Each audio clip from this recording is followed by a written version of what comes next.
भारतर परम आदरणीय प्रधानमंत्री भारतर यशस्वी प्रधानमंत्री माननीय श्री नरेंद्र मोदी जी जन्मदिन उपलक्षे वासुदेवपुर निर्वाचन मंडली अंतर्गत रक्ततीर्थ इरम मंडल वृक्षरोपण कार्यक्रम।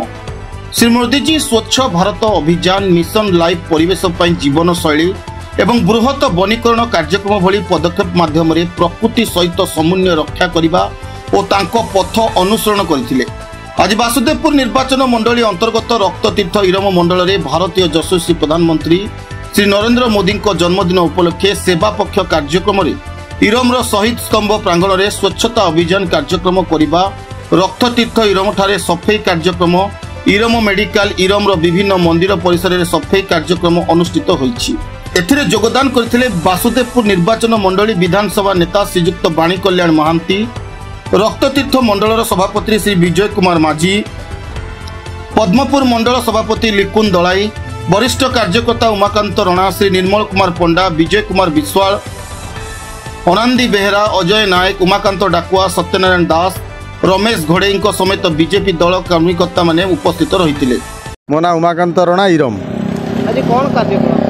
आज सारा भारत वर्ष रे जो कार्यक्रम चलती मोदी यशस्वी प्रधानमंत्री नरेंद्र मोदी सेवा पक्ष पालन होउची से बाबद एटी मध्य कम पड़ नाला। इरम शहीद स्मृति जगह रक्ततीर्थ जगह यही जगार कि आज वाणी कल्याण आमर विधानसभा नेता वाणी कल्याण महांती एठाक आसते एटी शहीद स्मृति फलक पाखे सेठी सफाई कार्यक्रम है, शहीद स्तंभ पाखे सफाई कार्यक्रम है, ता सहित इरम मेडिकल को जाइकी सेठी जो माँ मानक सशक्त माँ से बाबद से जो चलती बर्तमान सब रक्तदान ये होन्य सब कार्यक्रम होने जोग शिविर होची रक्त परीक्षा होची प्रकार बाबद वाणी भाई सेठी जाइए सेठी जाइकी सेठारे सब माँ मान को भेटी एवं सफाई कार्यक्रम सेठी कराइला।